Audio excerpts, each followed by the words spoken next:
I guess the strategy was to go out at least and have like maybe 3 to 400K in our first year. And we landed at 500K, and we really didn't even try to do that. It was just people just excited that we'd started. We were a little bit conscious about being all females in an all male industry and presenting in a certain way. So I guess we were a little bit shy when it came to that. The main goal for us in that first year was that we wanted to set up every single process, every single piece of technology and integrate and automate it, because that would enable us to scale. And so our first year was really honestly about internally in the business. How do we set up each process, and how do we then put the tech in place to integrate, automate, and make it as efficient as possible? Because we didn't go out with a lot of admin.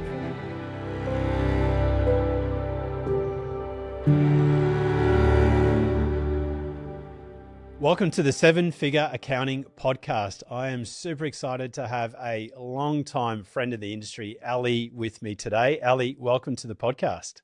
Thanks, Nick. Hello. I'm super pleased to be here. I'm excited to start chatting all things accounting, as always. Going to be fun. I'm used to you interviewing me on the I podcast, so this know, is going to so be something true. different, which will be cool. A swap. So Aly, tell us a little bit about who you are, why you became an accountant and got into the industry to start with, and then we'll talk about your business journey.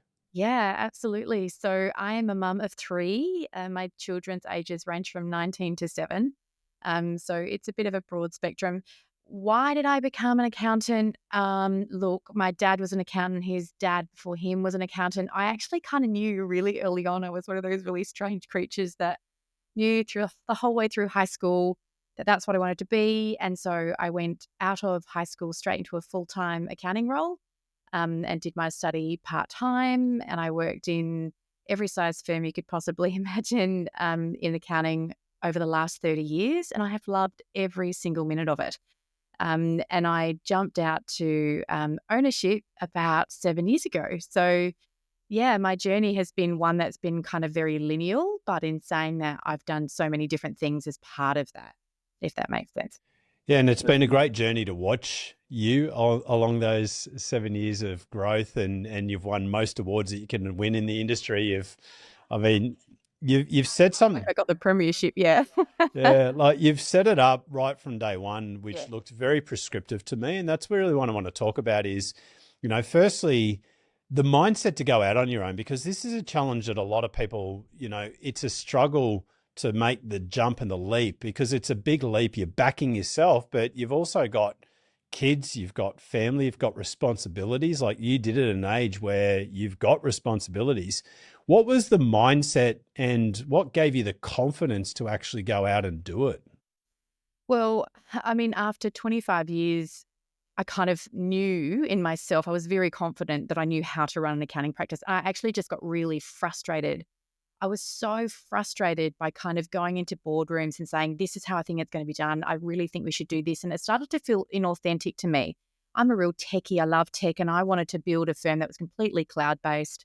And I knew exactly who my target market was. I knew exactly who we wanted to be to the outside market. And I was just so incredibly frustrated by that process. So it kind of got to the point where I'd had enough, and I just thought, well, if I'm ever going to do it, it's now. And I also was lucky enough to have who I like to term Lethal Lee Duffield with me, who is my 2IC, and we were both at that same place. And although she's not a shareholder, I do treat her like she is an owner of the business. And so we kind of said, let's be brave, let's be bold. If it's ever going to happen, it's now. But we always knew that the fallback was a really great accounting job. So to me, there was no downside. And yeah, like my Livy was one at the time. And so, but I knew that that just meant I had to be more intentional and more, I guess, structured around how I wanted that business to look like. So it was truly business by design. Yeah, and that's the fallback is something that I think every guest has pretty much said is that the great opportunity is that if you go out and it doesn't work, you're not going to struggle to find a job. Not at all.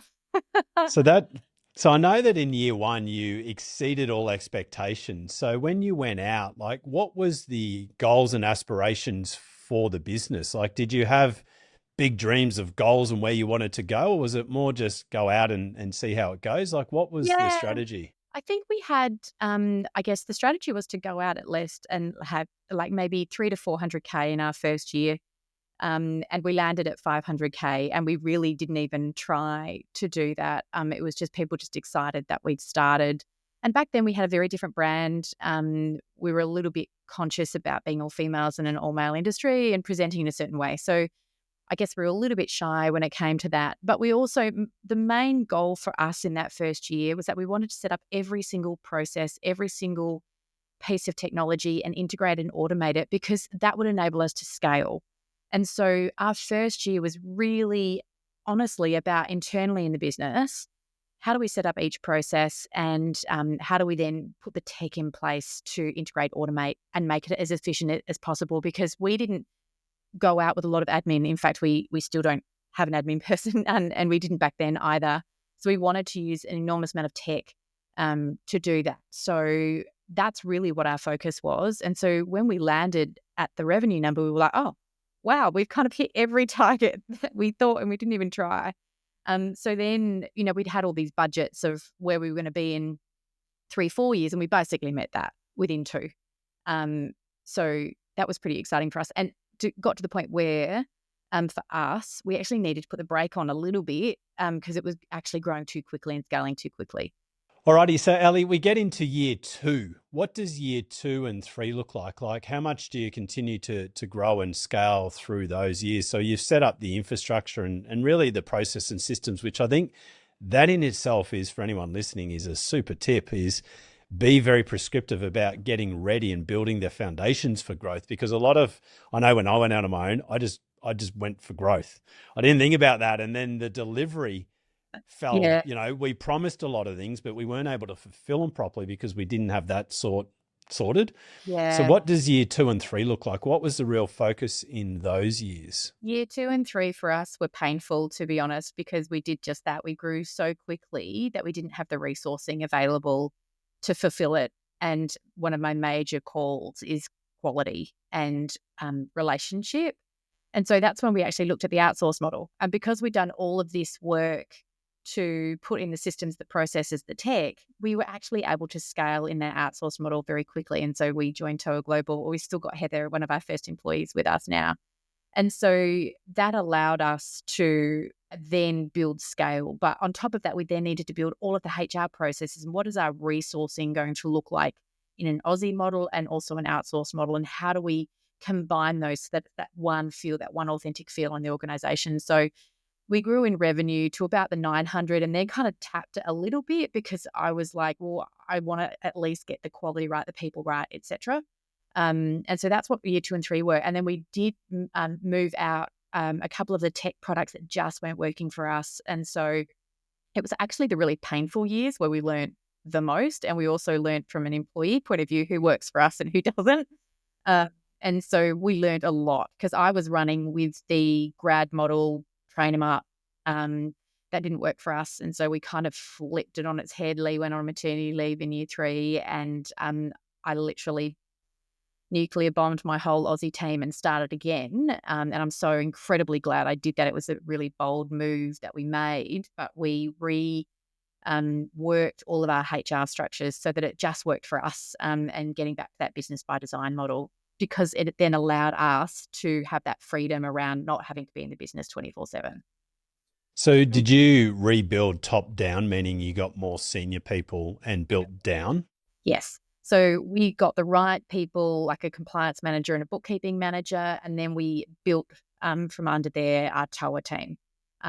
So that for us was super important, and it's worked incredibly well for us, where we have some very senior people that we pay good dollar to. And in fact, that was something that I really found quite interesting, is that we're more profitable with with this model than we were in the grad model.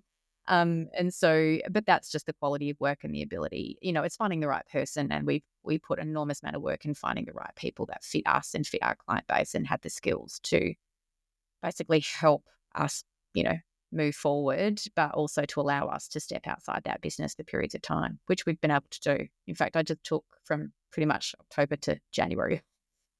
Yeah. Which is amazing. And I think that that's a key point that, again, it's a common theme in firms that have been able to grow and scale, is getting the senior people that you're going to have to pay well Yeah. to get, but they can help you build down rather than trying to build up, and keeping up with the growth. You can't do it if you don't have it built that Yeah, way. I completely agree, and it kind of flipped my mindset, completely, and I'm so glad that I did do that and had those pain points early, because it definitely has allowed that business to scale, and what we've done is we never wanted to get too big, and there are many, many reasons for that, but, I'm the primary carer of the children, and I've got 3, and Lee's also in a similar position, so we kind of wanted to top out at 10 people. We'd always known that, but our challenge was when we got the revenue number, we then started to clean out the client base. So we started to build profitability, which has been our journey on the last few years, is building that profitability model, which has been, yeah, it's been great.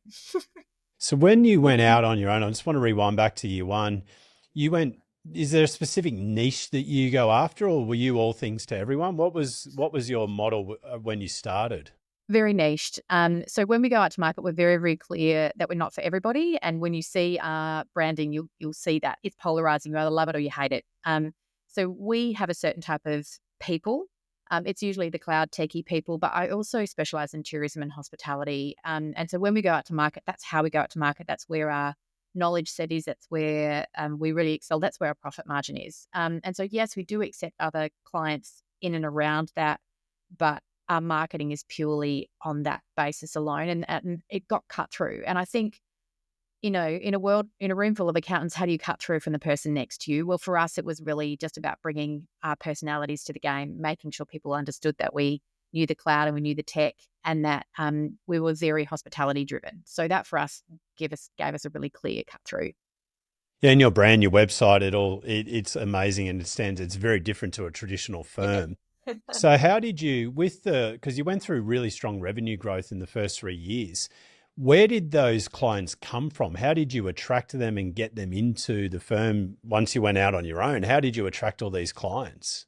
Yeah. So part of it was industry based. So we were heavily involved in the Tourism Industry Council, restaurant and catering. So we went to industry associations. We went to where we knew our clients were. They had the staple pretty much. So we went to the industry associations and got involved there, did a lot of conferences. I did a bit of speaking there. I did a lot of workshops with them to build brand there.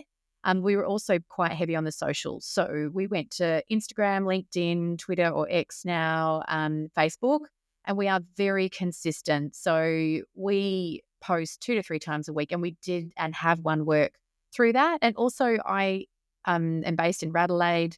It's very colloquial. We're very still referral based. So some from there. So it was literally kind of a 3-pronged attack, but I was very, very conscious around where I was spending my time. Excellent. For those listeners that are global, Adelaide in Australia, or it's also deemed as Radelaide, but Correct. it's a cool little town. Well, it's not really that little, but so with the growth then, so from years 3 to onwards to now, tell us a little bit about that journey and what's been the change. Yeah, so we have grown in revenue, but what has changed is I've slowed it down to revenue that fits through the eye of a needle in the sense of like the checklist that people have to get through to get to us is actually quite strict. But what that does is it gives us a really great client that fits us well, that gives us great profitability, and is also fits within our culture so that our team enjoy work. So that allows us to retain people. I think that that's been super important for us. So we also got to that point where I had one client that we built from nothing. We did a bit of back end CFO work for them up to about 150K. And it was just getting for us, they wanted it to grow and grow and grow. And I didn't want that. So I actually ended up selling that particular client elsewhere. So we did a really deep dive into each client. Does it fit us? Does it not? We sold some, we kept some, we put some prices up to get rid of a few. And then we brought in clients that fitted us better, which has brought a really great culture, a really great profitability. And I just love my job. And so does the team. And so that was my business by design. That's what I wanted for my business. And so the way that we grow revenue now is through making sure that the client fits us perfectly and just really high profit margin. And is there a certain amount you want to grow by each year, or is it just what comes in and as long as it fits within the profitability and the ideal client, or what's We the kind of strategy? to what we can do production wise with 10 people. I went with a flight center model. So, and look, that's not to say that things won't change as the children get older. I'm sure that I'll have more capacity to put back into the business. But right now, I knew that my limit was 10 people. And to build, I guess, my profit base, I then made sure that I had the right structures, processes, tech, people, and clients. So I've kind of covered off on those, and I'll basically manage that until I feel like it's time to put the accelerator back on. And when we do, you'll know it will be everywhere. Yeah. So with obviously growing to where you are now, what were some of the critical pieces of technology or systems that got you through that seven figure? Because I think that 500 to a million is really messy, and you got there really quick. Yeah. What were some of the key things that you'd say for anyone listening that hasn't got through that seven figures or the $1 million mark yet? What is some of the key pieces of technology or process or systems they should think about now to enable them to get through it and be as smooth as possible? Have a really good CRM so you're able to track leads, where they come from, how you're contacting them, have a really great onboarding experience. And for me, it was practice management. So making sure that I knew where the numbers were, checking in regularly. So that for me is a zero environment. It's XPM. I use Ignition for because we quote up front. So that's been super important for us. It gives us a certain look and feel when we're onboarding a client. Also helps with cash flow because you're not, we get paid as we go. And then just core products in our stack. Like FYI was a huge one for us in relation to mapping workflow, document retention, storage, FewSign, for instance, in relation to electronic signatures. But our tech stack and also BGL we use for the corporate and SMSF, our tech stack had to be able to integrate with each other. That was one of the core parts of our tech stack, is that each product needed to talk to each other. And so that's what you'll find in our tech stack, is that each product does do that. And then we've built processes and systems behind that. So whether that be automated through the software itself, whether that be Loom videos or process videos, or we use Asana for workflow, every single thing has a process behind it so that anybody could pick it up. And the telling thing for me was when I was able to sell a large client, we literally sold our IP. We sold the workflow. That's what they wanted. And we were able to get, a really great return on that. And it showed to me that there is absolute value in building out the right tech and the right processes, because that does allow you to, or for us, to move outside of the business and not be in it day in, day out. So how did you balance then the growth of the business, but being very strategic in building those systems and process and building what you have? Because a lot of firm owners struggle with that. They're so busy being in the business that they don't actually work on it. How did you balance that? Startup firm, fast growth, like how'd you do it? Because I'm really conscious about where I spend my time. And I knew, short-term pain, long-term gain. I knew the benefits. And I did not want to be in that business day in, day out, being on the tools. So my main focus was to build a business by design where it was running without me. And I knew that I had to have those systems, processes, and tech in place in order to do that. And so I think it was my mindset and being really conscious about every choice I made. I'm very aligned to my why, and I'm very aligned and can be very consistent in following that through, and not kind of I don't get bright light syndrome. Oh, there's a bright light, I'm going to follow it. Oh, there's bright light. I don't have that. But also I have Lee, and we're accountability partners. So we push each other and challenge each other, but we're also very accountable to each other, and we have aligned whys and goals. So that was very clear to me what that was. But I also need to put a disclaimer. People tell me that I'm different to others. So for me, that was super, super easy and it came naturally. Um, and whereas others, I think, might struggle a little bit more with that from what I see from others. Yeah, and for firm owners that haven't gone through that journey yet or want to, did it mean that your life was completely disrupted and upside down, working crazy hours in the first 3 to 4 years? Or how did you balance it out? Because I know that one thing I've always admired about you the whole time I've known you is your focus on health and wellness, and it's a massive inspiration, not only to me, but to others in the industry. Like, how did you balance that growth out? Um, I use people around me. I'm very, very good at delegating and also good at understanding and being patient and waiting. And I think I just balanced all of those things out. So I work part-time. I work Monday to Thursday, 9:30 to 2:30, right? Um, Has it always been like that yes. from day one? Yes, from day one. Um, because I'm just really strategic about how I do it. And I know what the ultimate goal is. I know how to get there. I know how much time I have to give. And if I don't have it to give, who else can give it? And so I'll bring people around me. And so when I started out, I lent on the tech guys enormously, but I built relationships with them in order to do that. And I lent on my team. I and I didn't. They weren't working crazy hours either, but I just always. I kind of knew what I was doing. I'd had 25 years behind me, and I just lent on everybody around me. And I'm just when I'm on, I'm on. I'm super focused. I don't, have the I've got to do this, I've got to do that. I know I've got to get something done. I just get it done. I'm very, very good with setting those boundaries. Yeah, for me it It's, I happened. mean, it's admirable. Like I look up to you on that side of it. How do you go with culture? Like, how do you drive your team when you're working those hours?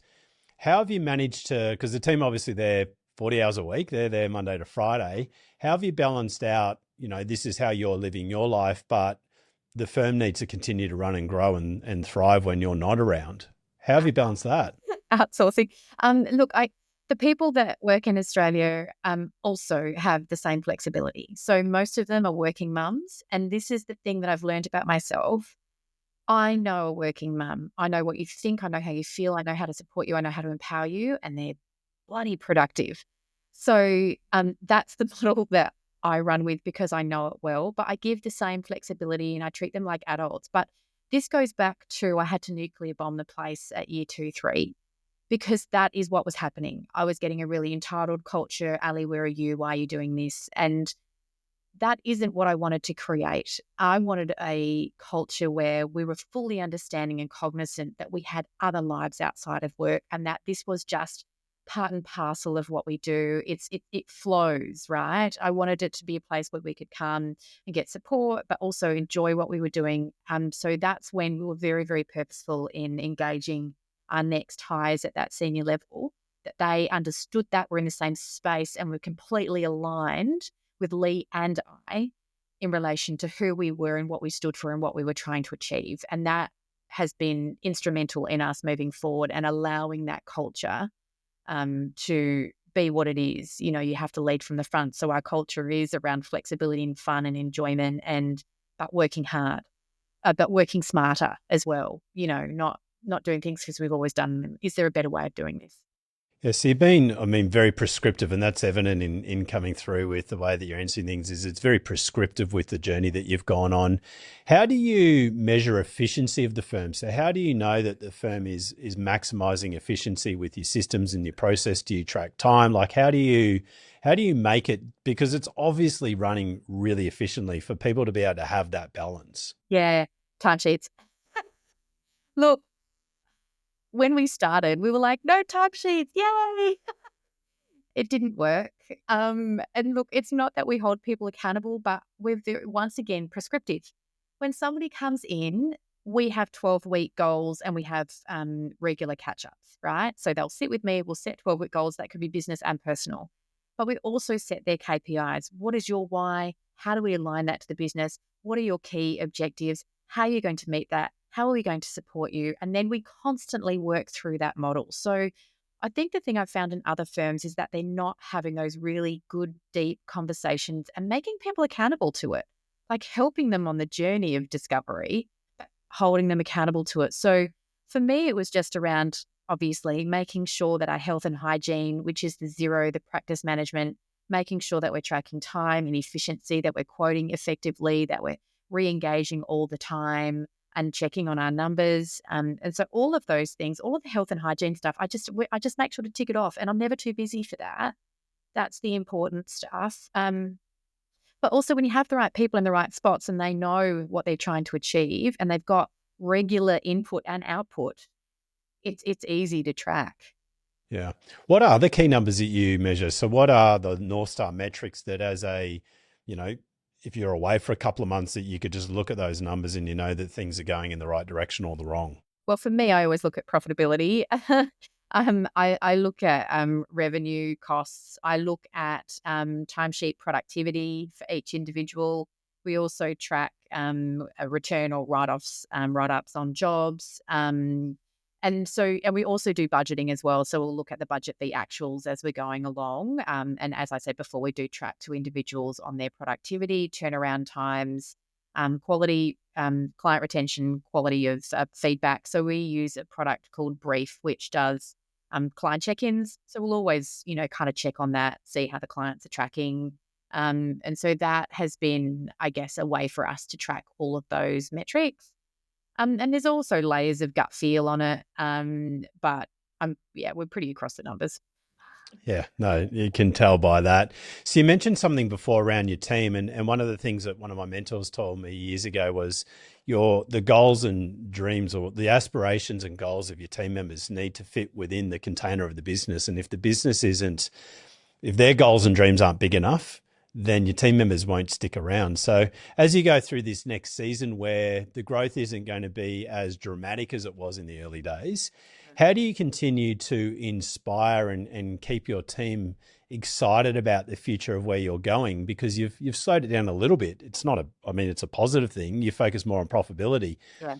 But how does that change how you manage the team or the excitement for their futures? And this is where I adore my team and I'm very engaged with them. And so when they come on board, I'm fully cognizant of what their ultimate goal is, and um, I'll always promote that. So, for instance, sometimes to the detriment of the business. So, one of my team members really, really, really wanted to work in commerce and as a CFO, but this particular client that she was working with just wasn't at that size yet. I'm like, well, okay, bring them in, let's build them up, and when they're at that size, I want you to fly.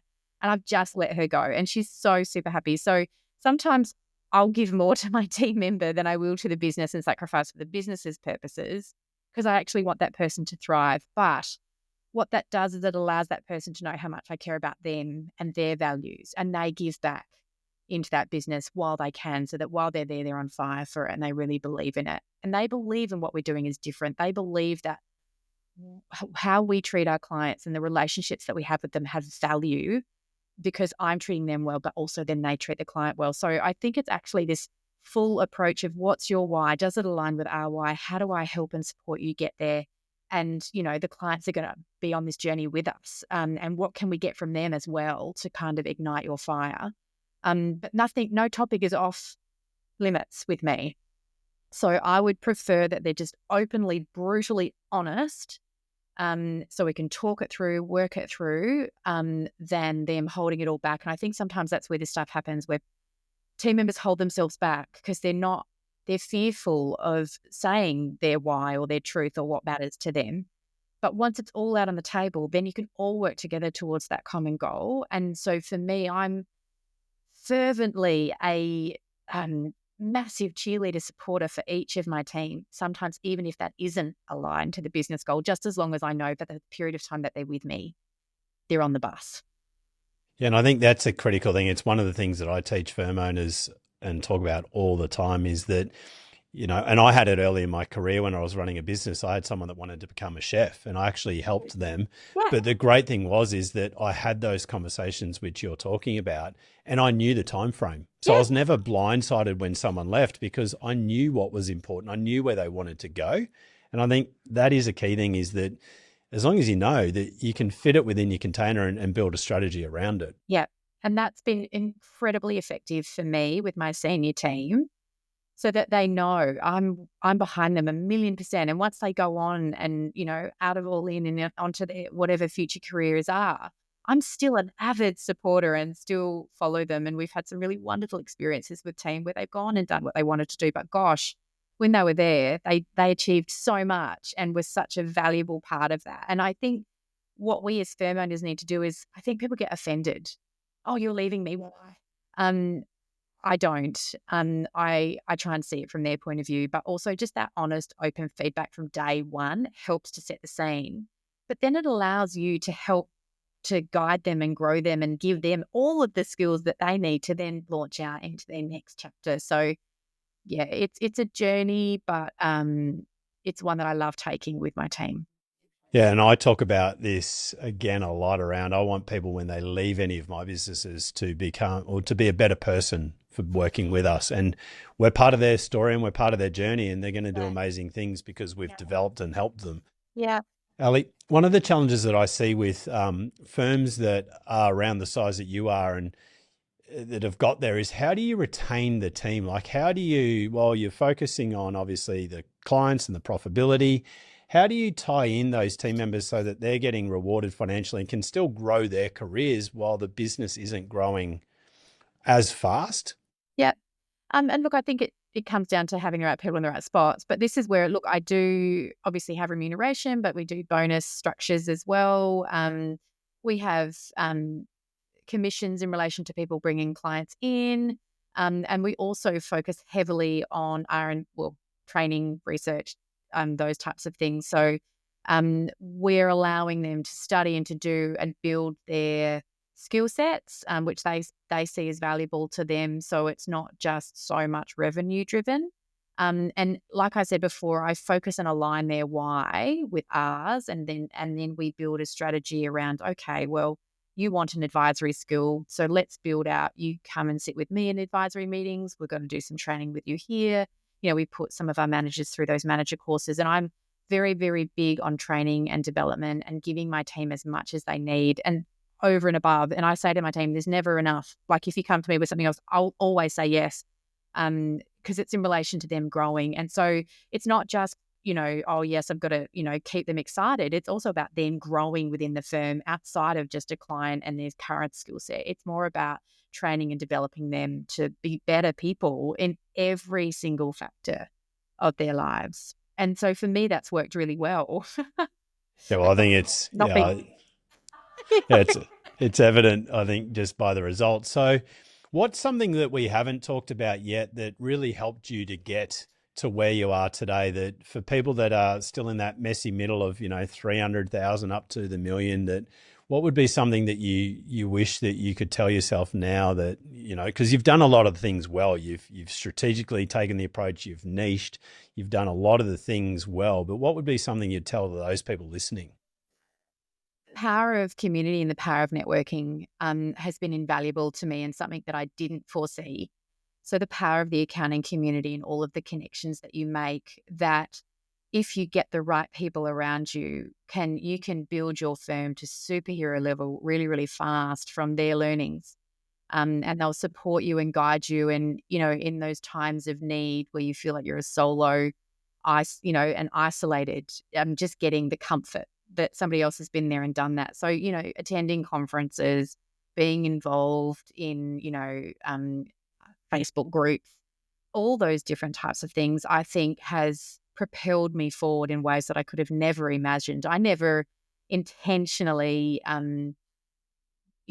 started the podcast or speak. It's more that the opportunities have presented themselves, but from that, it's actually been a revenue curve for me, where other accountants refer me work. So I think for me, it's been about the surprise of the power of the accounting community and the connections and networks, even with tech that you can make, that have such a difference, and for me have provided this longevity and joy that I never foresaw. And where do you see the evolution of the firm going with obviously AI coming in? And I find it really exciting. But is there anything that you're doing, I suppose, from a strategic point of view now to prepare for what will evolve and change, like when cloud Oh, accounting came in? Like, what are you doing yeah. on Well, that it's side? not allow me to scale without a it's about utilizing the tech that's currently here. So for us, we do use AI, the chat GPTs, and there's AI in most products these days. I'm super keen on the agents and bots, but there is this gap between some people are building them versus how long until it's just easy to use and overlay across everything. Like I've seen some bots that can prep IAS, BAS, do reviews. Like I'm super keen and looking at that technology right now and how to basically implement that, which will then free up a lot of my team to build better processes, get out, get new clients, and to build client relationships and to get more out of the current client base that we've currently got. So for me, it's really an efficiency gainer, as tech always is. And we still need the people to drive that, and to review it and to be that stopgap between where the tech is and where humans currently are. So it's definitely something I'm leaning into. And I do foresee in the next few years there will be rapid changes in that space. And it'll be shocking to some people. Like I've been on the cloud journey since 2010 and, it's gone quite slowly. I don't think AI is going to be like that at all. And it will just be seamless, to be honest, because it's just so easy to use and so intuitive. So there's definitely some things happening in this space, in the next few years, I think. And I think it's exciting. I think it's exciting for firm owners that are spending the time on actually looking forward rather than if you're buried in your business doing the work, then you're not going to be able to look around the corner and look at these things that are coming and you are going to be late to the party in some ways. Yeah. And look, I mean, for us, the clients may still be there, but it's what type of return are you getting on those clients, I think will be the difference. Yeah. Yeah, no, I love that. So who did you need to become to be where you are today? Because I think that obviously going out into business is not for the faint-hearted, and you need to become someone that you're not. Mhm. Who, if you look back when 6.5 years ago when you started the business and who you were, what Mm. had to change? Like who did you have to become to be where you are today? I think I go back into confidence in myself and being brave, just being really bold. And look, I've learnt that I'm actually most probably entrepreneurial. I'm a bit of a risk taker, and I've only learnt that about myself in the last 6 years. Because I'll assess risk and I'll actually jump even if I'm scared. And I think what I've learned from that is that, everybody else feels the same. Everybody else is in that same boat. It's those that go and grab the opportunity that are confident enough to be bold to do it. And if you've got to ask for forgiveness later. One of the best pieces I ever got was from Gyan Swiggers, who was the CEO of Deloitte at the time when I was at Deloitte, and he said, "Ali," because he's South African, I can't do a South African accent, but he said, "Ali, the one thing I want you to know is that it's okay to fail, but if you do, just do it quickly and cheaply." And I thought, yep, I'll run with that. So I'm not afraid to take a punt. I'm not afraid to take a risk, but I'm also not afraid to say, crap, that was wrong, or we should not do that anymore. And so there's definitely layers and layers and layers I've learned about myself in decision making, in how bold I can be and how brave I can be. And like a muscle, the more you use it, the stronger it becomes. And so I am a different person from when I started. And that goes to saying when we started All In, if you go back and find our old branding, it was very stoic, very old school. You look at us now and we're like, I don't care. This is who we are. And we're so bold and authentic in that. And I would have been too afraid to do that, originally. So no corporate veil. I am who I am. You love me or hate me. I actually don't care. Yeah, and that's such a great place to be. And I think that there's so many parts of what you just said then is, we all need to become better people. Business exposes us, it exposes our weaknesses, it shows us where we're strong.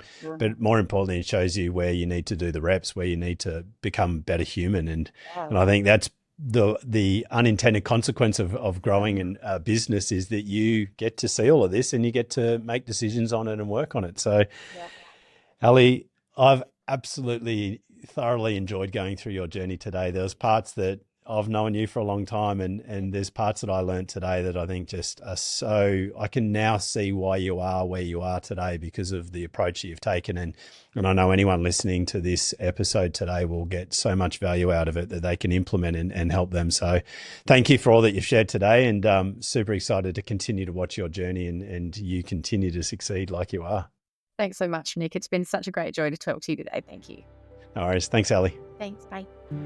Thanks for listening. Be sure to subscribe and follow us on socials so you don't miss the next episode.